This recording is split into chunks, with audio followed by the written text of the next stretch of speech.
Luz, câmera, Acai. Hoje temos aqui uma pessoa que respira ecologia. É o João Malavolta. Meu amigo, obrigado demais a estar aqui conosco hoje, nesse bate-papo gostoso, né? A gente queria saber, através de você, com a tua experiência de tantos anos, né, de defender e buscar soluções para nossas praias, para os nossos ambientes, né? Então o João me diz assim, como é que começou aí? Como é que começou a tua história? Como é que você teve assim, insight de, puxa vida, o que eu gosto de fazer isso tentar fazer alguma coisa pelo nosso meio ambiente. Como foi? Quando começou tudo esse carinho, esse amor, essa paixão? Zé, primeiro, obrigado a todo o time da Acai, você, Marcinha, Samanta, pelo convite. Assim que eu recebi o convite, fiquei muito feliz de poder vir aqui conversar com vocês. O programa que eu estou assistindo está incrível e dividir um pouco, né, dessa história, da minha trajetória dentro do ecosurf e como pessoa, hoje trabalhando também na área da consultoria ambiental. A minha história ela começa em Itanhaém, né, criado nesse lugar incrível, uma cidade que respira a natureza, né? A gente está num município de aproximadamente 600 km², a gente tem aí quase metade do município dentro do Parque Estadual da Serra do Mar e sua área de amortecimento, e a gente tem também na área costeira e marítima as estações ecológicas do Tupiniquins, a área de relevância de interesse ecológico da área Queimada Grande e Queimada Pequena. Então a gente tem um patrimônio ambiental muito importante, inclusive protegido por lei. Então, para você ver a dimensão que quando a gente fala de meio ambiente em Itanhaém. Para além disso, é uma cidade bucólica, né? Uma cidade de 1532, a gente está completando 500 anos. A gente tem ainda no centro histórico da cidade, né, casarios ali do início do século passado. A história do Brasil se remonta à história de Itanhaém, pelo convento, pela ermida, pelo Casa de Câmara e Cadeia. Então, a gente viveu uma infância dentro desse contexto ambiental, histórico e cultural. E eu tive uma infância com muita liberdade de poder desfrutar desse patrimônio todo, nadando em rio, pegando onda, fazendo expedições em trilhas, em áreas de manguezal. E tem uma máxima do ambientalismo que diz que a gente só preserva aquilo que a gente conhece. E eu entendo que eu fui um grande conhecedor, né? Tive a experiência de me permitir viver intensamente, com essa liberdade plena, eu e um conjunto de amigos, né? Sempre andando de bicicleta para lá, para cá. E isso foi, eu acho, que me despertou, né, esse interesse em que a gente pudesse manter essa paisagem da forma como eu conheci. E aí, embora, se eu fosse imaginar, olhando essa paisagem de uma janela, eu estou vendo a partir dessa janela que essa paisagem, infelizmente, ela não se mantém preservada e protegida como deveria. A paisagem começou a se deteriorar. E aí foi que nasceu o nosso interesse em querer criar incidências para buscar respostas e soluções pelos problemas ambientais que a cidade passa. Então assim, vendo, analisando tudo isso assim rapidamente, você acha então que a gente tem jeito ainda, né? Porque assim, essa visão já teve alguns setores que disseram, não, a gente não tem mais um centro histórico. Eu vejo diferente. Eu vejo que tem ali uma coisa e outra que está atrapalhando, mas é possível. E nessa coisa toda que você falou, nesses 20 e tantos quilômetros de praia, os rios, as nossas ilhas e tudo, eu olhando assim com a minha visão menos ambientalista que você naturalmente, e só estou aqui há 20 anos, né, você nasceu, eu acho que sim, tem solução, né? Se a gente brigar, lutar, procurar parceiros. E tem. Eu faço sempre uma analogia. É uma criança linda, sim, mal cuidada, maltrapilha, suja, né? Então é uma criança linda. A gente só precisa dar o tratamento que ela merece. E hoje você percebe que a gente tem algumas alterações na paisagem, algumas alterações no centro histórico, mas nada que não possa ser corrigido, né, do ponto de vista de você gerar uma maior conservação, tanto do patrimônio histórico-cultural quanto do patrimônio ambiental. É uma cidade que você olha, é uma cidade de novela, literalmente. A gente teve a novela Mulheres da Areia, a primeira versão da extinta TV Tupi foi gravada em Itanhaém. A gente tem memórias de pessoas, né, antigas que Itanhaém era um grande balneário de se passar férias, de curtir. E essa cidade ainda existe aqui. O que falta agora é você ter um caminho claro de que modelo de desenvolvimento a cidade quer buscar.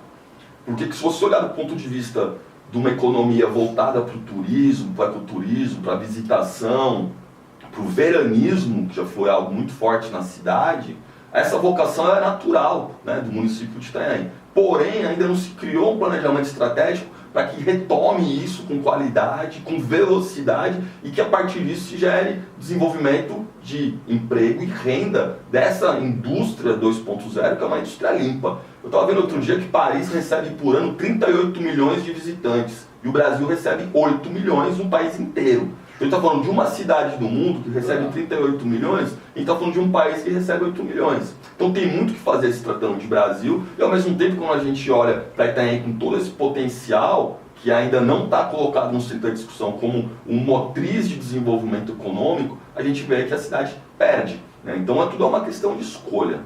Isso. Então, assim, eu vejo assim que você é sempre positivista, né? A gente vai conseguir. Eu acho que não depende só de uma boa vontade, depende das ações, né? Das ações, né? Transformar, né, o ideal em ação. Eu acho que sim, a gente deve conseguir isso. Agora, o que a gente precisa passar é um processo de letramento das pessoas. Sim. Eu acho que a gente não tem que superar essa visão imediatista, utilitarista que a gente tem da cidade e do patrimônio que ela possui. Porque se a gente conseguir olhar a cidade de modo geral, desenhar um planejamento amplo, macro, para a cidade, dentro das suas potencialidades, corrigir aquilo que precisa ser corrigido, a gente consegue retomar a cidade para aquele lugar que a gente já teve. A gente precisa qualificar o turismo, a gente precisa qualificar os lugares de visitação, a gente precisa vender melhor a cidade do ponto de vista da entrega, porque às vezes a gente coloca a cidade num pedestal de imagens maravilhosas que ela tem, só que quando a pessoa vem visitar tem esgoto vazando na praia. Então a gente precisa entregar mais do que a gente vende também. Sim, sim. Eu tenho visto nesses anos que eu estou aqui, assim, um pequeno, né, um pequeno desenvolvimento, né? Mas acho que a dificuldade, acho que essa é a inclusão, tanto de poder público e outros poderes, né, empresariais ali, e a própria população mesmo de se entrosar e começar a pensar nisso, né, dessa potencialidade. Porque nós já trouxemos aqui na associação comercial, né, pessoas, né, que valorizam tudo isso, como você está falando, reconhecem, fotografam a cidade de Itanhaém desse prisma que você acaba de falar, né? Só que eles são de outro lugar. Então, assim, falta, né, a gente ter essa linha de pensamento e de investimento para desenvolver tudo isso, né? Eu viajo para alguns lugares do litoral brasileiro, que é onde é a minha área de atuação do trabalho. Eu vejo cidades que às vezes ela não tem patrimônio sequer. Pouquíssimo, né? O prefeito tem que inventar um portal, tem que inventar uma estátua para aquilo virar um atrativo turístico. Então a gente nasceu pronta. É uma cidade que quando virou colônia de Portugal, a nossa região, a cidade já tinha todos esses atributos socioambientais incríveis. Né? Então é só potencializar isso. Aonde você vai, você anda por Itanhaém, é uma paisagem indescritível, né, que você tem. Então, qualificar esses atrativos, entregá-los, né, para esse turista que a gente também precisa qualificar, seria de fundamental interesse. Agora, o que é também muito importante é pensar na economicidade do que isso pode gerar. Porque hoje a gente, se você entender a cidade do ponto de vista macroeconômico, da geração de emprego e renda, a economia gera em torno do serviço público, que concentra a maior carga de emprego, né? Depois você tem os profissionais liberais, você tem o comércio, e aí você tem um pedacinho, um pequeno pedaço da construção civil, gerando emprego. Então, dinamizar essa economia, a gente precisa de inteligência administrativa e de criatividade. É isso que eu entendo que a gente conseguiria uma saída, né, alternativa para o que está sendo feito até agora. A partir, né, da minha visão um pouco mais crítica para a cidade, quando a gente começou o trabalho com o EcoSurf, né, em meados dos anos 2000, na virada do século, e se você pensar que já se passaram um quarto do século XXI, esses dias eu estava lendo que quem nascer em 2025 vai ver a virada do século. A gente tem uma estimativa de vida aí de 76 anos. Então quem nascer em 2025 vai presenciar a virada do século. Então a gente já passou um quarto, né, do século XXI. E eu comecei a acompanhar com esse olhar mais atento à cidade há 25 anos. E aí você vê um acúmulo, né, de erros da gestão pública, com alguns acertos também, que fazem com que a cidade ela tenha travado literalmente no tempo. O trem parou no tempo. Por quê? É muito fácil a gente entender. Quando você vai para Praia Grande hoje, que ela buscou um modelo de desenvolvimento, que é uma cidade que, do ponto de vista atrativo turístico, histórico cultural, não se equipara a Itanhaém, fica muito longe, ele fez uma escolha.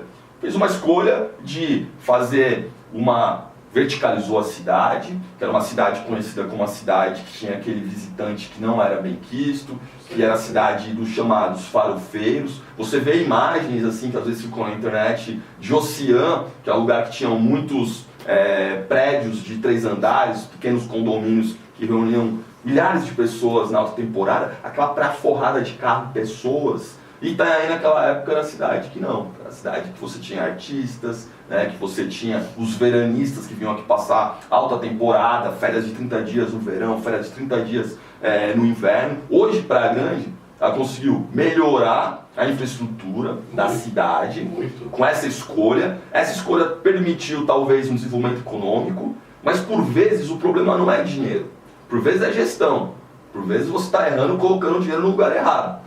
Praia Grande talvez conseguiu equalizar a parte do déficit econômico que tinha com uma gestão eficiente e ao mesmo tempo aumentou a arrecadação escolhendo, né, esse turismo de segunda residência, essa cidade que ela verticalizou para atender essa demanda de segunda residência. Hoje você olha para Praia Grande, você anda na orla, você vê os equipamentos da cidade de modo qualificado. Então eu enxergo que Itanhaém a gente poderia fazer escolhas um pouco mais elaboradas, olhando do ponto de vista imobiliário, que é importante também, mas não deixando de lado o nosso patrimônio histórico-cultural, que pode ser, e sempre foi até hoje, a chamada Galinha dos Ovos de Ouro. Sim. Porque as pessoas vêm para Itanhaém para viver esse ambiente natural. Né? As pessoas vêm para Itanhaém porque é uma cidade que se figura na história do Brasil. Então potencializar isso, eu acho que é um caminho. Agora, é fácil? É rápido? Não. É um projeto de 5, 10, 15 anos. E aí, só para concluir, como eu digo que eu estou há 25 olhando a partir dessa janela da paisagem do meio ambiente, eu vejo que houve erros que deveriam ter sido corrigidos e ainda há tempo. Eu entendo, eu sou otimista, porque é o que me faz acordar todo dia. Eu estou contigo também, eu sou sempre otimista. Né? Aliás, assim, acho que eu vim para essa vida para corrigir erros. Aí você falou 2 pontos. Primeiro, que Praia Grande não queria falar, foi um gestor, né, que nós trouxemos aqui, ele falou exatamente isso. Imagina se no meu município tivesse as belezas naturais, a história que vocês têm, como estaria? E você vê hoje o Hard Rock Café sendo implantado em Praia Grande. Né? Você vê a importância, essa escolha que você acabou de falar, muito importante. E isso também, né? Tudo bem, os nossos governantes lá atrás se acomodaram e essa coisa bucólica, linda, e todas essas pessoas que vinham de São Paulo, né? Você vê o próprio Cibratel e os várias pessoas, os juízes, né? O pessoal, os pensantes, né? Os artistas, todo mundo tinha casa. Eu também viajo um pouco pelo mundo e vejo assim, quando eu falo, sou de São Paulo, assim, que lugar de Itanhaém? Caramba, eu acho que 99%, assim, meu avô morava lá, passei minha infância, todos os brasileiros, tá? que são do estado de São Paulo, tem uma referência com Itanhaém incrível. Então, assim, você falou também, vamos esquecer os erros, porque a gente erra também, a gente tem nossos erros, nós somos humanos, estamos aqui cumprindo essa missão. E aprender com esses erros e projetar um futuro melhor, incluindo todo mundo. Né? Eu acredito aí que, né, nós estamos aí novamente no início de uma gestão, espero que o gestor aí e toda a sua equipe ela consiga ver isso, consiga nos ouvir um pouco aqui e ouvir pessoas que pensam esse amor, esse carinho, que pessoas que eu vim de fora, né? Eu me tornei cidadão aí pelo decreto de um amigo aí, né, do vereador, mas assim, eu sempre tenho muita paixão por isso aqui. Né? Nós falamos ainda há pouco sobre espiritualidade, eu sempre digo, olha, eu acho que eu estou aqui porque lá meus antepassados, eu nasci em Portugal, então vieram aqui, fizeram algum tipo de coisa que eu tenho que corrigir, eu não sei, que a gente não sabe, né? Não sabe qual é a cara de Deus, né? A forma dele, mas assim, a gente busca nisso, né? Em cada um de nós para ver a sua utilidade ali.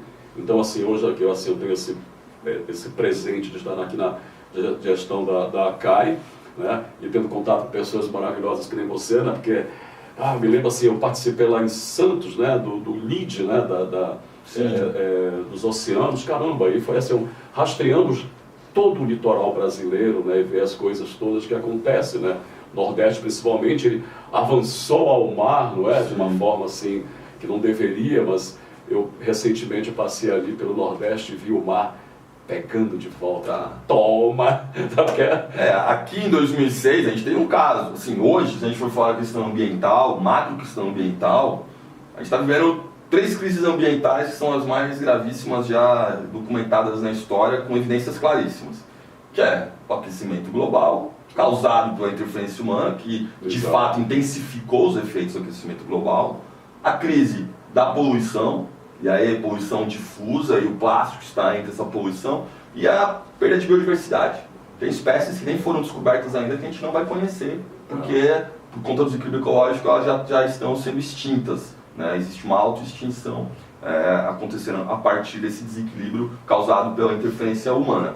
E aí você olha hoje, se você ligar o noticiário, Califórnia ardendo em chamas, né? Um dos lugares onde você tem um metro quadrado mais caro do mundo, e um país, né, que se coloca sempre com soluções para todas as questões, não consegue enfrentar isso. Exato. Peruíbe amanheceu hoje com 288 milímetros de chuva que caiu em uma noite, sendo que a média para o mês seria 250 milímetros. Para o mês inteiro, choveu um pouco mais em uma noite, um dia.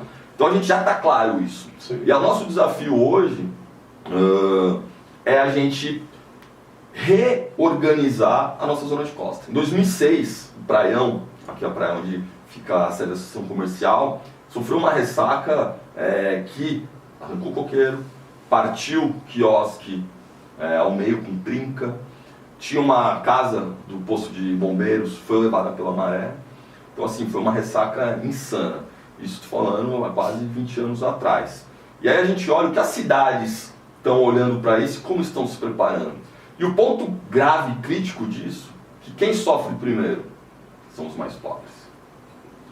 Você olhar o que aconteceu no ano retrasado na Vila do Saí, em São Sebastião, que houve mais de 60 pessoas morreram por causa de chuvas intensas também que eram naquela região. Quem foram desabrigados, quem foram as pessoas que vieram a óbito, foram as pessoas que moram em submoradia, são as pessoas que estão à margem, né, da sociedade. E aí hoje a visão de futuro do gestor público, que ele tem que materializar no presente, é entender que a gente tem que se adaptar a esse novo normal. E aí as ações têm que ser necessárias para que a gente possa garantir, né, com que as pessoas não corram risco de morte, garantir que as pessoas tenham o seu patrimônio protegido, porque as pessoas perdem tudo, carro, casa. Sim. Então assim, hoje é esse momento que a gente está vendo. E não é exclusivo, né, de uma região. A gente está vendo que isso é global. É global, né? Assim, falando nesse mundo global, você teve ali uma incursão pelo Oceano Pacífico. Oceano Índico. Ah, o Índico. Isso. Então, aí você ganhou um prêmio. Me conta essa história. Assim. Foi, cara. Acho que, né, aquelas coisas que continuam nos empurrando numa direção, né, que faz com que a gente acredite que é possível. É isso. Em 2014, eu confesso que são vários ciclos, né, muitas coisas já aconteceram. Eu estava num ciclo de estava com pouca energia, né, para continuar o trabalho, depois de alguns problemas que a gente já havia passado. E aí eu lembro que eu estava fazendo só um trabalho muito mais forte de rede social. A gente estava com uma presença bem relevante em rede social, mas as ações diretas, ações, né, com voluntariado, a gente tinha diminuído um pouco a nossa pegada. E era um momento de reflexão que eu estava passando, e aí surgiu um convite. Era uma produtora suíça, chamada Gabriele Kuh. Ela tinha uma produtora que fazia documentários para a TV suíça. E ela tinha sido premiada com um documentário sobre câncer na Suíça. E aí ela queria produzir um documentário sobre a questão da poluição do oceano e o problema do plástico. Porque segundo ela, na Suíça, né, eles têm um IDH altíssimo, problemas socioeconômicos baixíssimos, seres superiores, educacional inexistente, e ela viu uma geração ali que estava acomodada, que não conseguia perceber que o mundo estava em transformações e que o mundo não é só o que acontece na Suíça. E aí ela falou, eu quero falar sobre poluição plástica. Aí montou uma expedição, chamou ativistas, pesquisadores, pra gente ir para a Indonésia. E da Indonésia a gente ia entrar num veleiro e embarcar rumo a 2 ilhas do Oceano Índico. Uma ilha chamada Christmas Island e a Cocos Island, 2 ilhas. E aí, cara, recebi esse convite, não acreditei que aquilo era verdade, né? Falei, nossa, como assim? Aí começamos a trocar e-mail, e ela tinha morado 16 anos no Brasil, então era fácil de se comunicar com ela.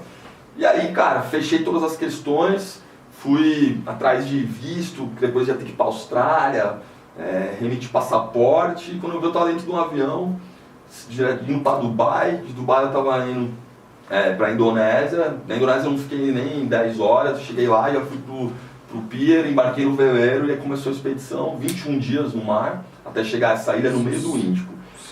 O objetivo era demonstrar que o oceano não está livre de plástico, que até os pontos mais remotos do oceano a gente tem a presença da poluição plástica. E entre as pessoas convidadas para essa expedição, que chamava Expedition Plastic, estava o professor Marcus Ericsson, que é o maior estudioso de microplástico do mundo, é um professor da Universidade da Califórnia, e ele, assim, conhecer aquela figura foi incrível. Ele é coordenador de um instituto chamado Five Gyres. E aí, hoje, por que Five Gyres? Porque a gente tem já estudado no planeta 5 pontos com grandes concentrações de resíduos. Esses pontos eles funcionam como giros, né, contra as correntes marítimas. São aquelas ilhas que estão exatamente. Aí no São oceano, 5 né? pontos que está descrito já pela ciência. E a nossa ideia era navegar por uma área onde um desses pontos está descrito. E aí, para mim, né, estou acostumado com limpeza de praia, entendo um pouco da poluição, mas poluição, macropoluição em áreas, né, no meio do oceano, eu ainda não tinha participado de nada parecido. E aí eu imaginava que a gente ia navegar por dentro de um lugar, né, de uma ilha, né, chamada de Ilha de Plástico. Na verdade não existe, né? A Ilha de Plástico é uma figura de linguagem. O que acontece? São regiões de dimensão planetária, porque tudo que a gente pensa de oceano é planetário. Se você imaginar que 70% do planeta é água, a gente vive na menor porção que é 30%, então tudo que você faz de oceano é planetário. E aí a gente navegou por dias e você via pouca questão, um pouco plástico, uma boia ou outra, um flutuador, mas você não via aquela concentração, aquela sopa de resíduo. No entanto, o professor Marcus Ericsson levou um sistema de rede através chamada manta troll, como se fosse uma raia-manta, aquele animal de alumínio que você engata umas redes e aí você vem navegando e com aquilo na água, aquilo para coletar microplástico. E aí a gente no meio do Oceano Índico, né, o lugar mais próximo que a gente, de terra que a gente estava, de avião, dava 3 horas, assim, estava muito distante de tudo. Quando a gente coletou essa rede, depois de ter rebocado ela por alguns minutos nessa área profunda e isolada do oceano, quando a gente pegou as amostras do que veio na rede, tinha muito microplástico. E aí foi assustador isso. No meio do oceano você tem aquela concentração de microplástico. Quando a gente chega nas ilhas, essas ilhas isoladas, elas funcionam como indicadores da quantidade de poluição no oceano. Por que indicadores? Porque tudo que chega naquelas ilhas que está flutuando, é jogado pelas marés e pelos ventos, acaba ficando depositado. Então quando a gente chegou na Christmas Island, que a gente chegou na areia, a quantidade de plástico que tinha abandonado era muito grande. Então para mim foi uma experiência incrível ter vivido essa expedição, me oxigenou, me colocou, né, num lugar onde eu produzi uma exposição fotográfica a partir dessa vivência, depois levei essa exposição para vários lugares, me deu um pouco mais de autonomia e propriedade para falar sobre esse assunto. E um outro momento também, que foi incrível, foi 2018, eu fui... Prêmio aí que você ganhou. Cara, eu fui no... Já sei que você emocionou tanto que deixou foi. cair no chão. Eu fui homenageado pelo Senado argentino. Boa. Com a distinção, como eles chamam, governador Henrique Cresto, Tomás Henrique Cresto. E aí eu fui para o Senado argentino receber todo aquele cerimonial, aquela pompa, né, de um poder do Estado argentino que é o Senado. E aí, dentro de um saguão incrível, lindo, assim, na Casa Rosada.